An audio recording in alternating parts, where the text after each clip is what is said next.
ಬಂಧುಗಳೇ ನಮಸ್ಕಾರ. ರಾಜ್ಯ ಸರ್ಕಾರ ಇವತ್ತು ಒಳ ಮೀಸಲಾತಿ ಆದೇಶದ ನಂತರ ರೋಸ್ಟರ್ ಬಿಂದುಗಳ ಆದೇಶವನ್ನು ಮಾಡಿದೆ. 28/12/2023ರಲ್ಲಿ ಒಂದು ರೋಸ್ಟರ್ ಬಿಂದುಗಳ ಆದೇಶವಾಗಿತ್ತು. ಆದೇಶ ಬಹಳ ಕರೆಕ್ಟಾಗಿತ್ತು. 28/12/2022ರ ಆದೇಶ ಕರೆಕ್ಟಾಗಿತ್ತು. ಬಟ್ ಈಗ ಅವರು 1ನೇ ಬಿಂದು ಆದಮೇಲೆ 4 ಮತ್ತು 6ನೇ ಬಿಂದುಗೆ ಸಾಮಾನ್ಯ ವರ್ಗದವ್ರನ್ನ ತಂದು ಎರಡೆರಡು ಹುದ್ದೆಗಳನ್ನು ಹಿಂದಕ್ಕೆ ತಗೊಂಡೋಗಿದ್ದಾರೆ. SC STಗಳನ್ನ ಮುಂದಕ್ಕೆ ತರುವಂತಹ ಬದಲು ಎರಡೆರಡು ಬಿಂದುಗಳನ್ನ ಹಿಂದಕ್ಕೆ ತಗೊಂಡೋಗಿ ಪರಿಶಿಷ್ಟ ಜಾತಿ ಪರಿಶಿಷ್ಟ ಪಂಗಡ ಎರಡೂ ಸಮುದಾಯಕ್ಕೂ ಕೂಡ ಬಹಳ ಅನ್ಯಾಯವನ್ನು ಮಾಡುವಂಥ ರೀತಿಯಲ್ಲಿ ರೋಸ್ಟರ್ ಬಿಂದುಗಳನ್ನ ಮಾಡಿದ್ದಾರೆ.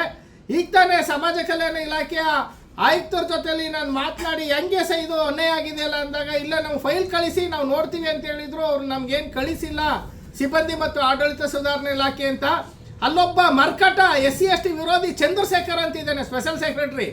ಅವರು ಅನ್ಯಾಯ ಮಾಡಿ ಸಾಮಾನ್ಯದವ್ರನ್ನೆಲ್ಲ ಮೇಲ್ಗಡೆ ತಂದು SC STಗಳಿಗೆ ಅನ್ಯಾಯ ಮಾಡಿದ್ದಾರೆ. ದಯಮಾಡಿ SC ST ಮಂತ್ರಿಗಳು ನೀವು ಈ ಆರ್ಡ್ರನ್ನ ನಾಳೆ ಕ್ಯಾಬಿನೆಟ್ನಲ್ಲಿ ವಾಪಸ್ ತಗೊಂಡು ನಮ್ಮ SC ST MLAಗಳೆಲ್ಲ ಒತ್ತಡ ಹಾಕಿ ನಮಗೆ ನ್ಯಾಯ ದೊರಕಿದ್ರು ಸರಿ.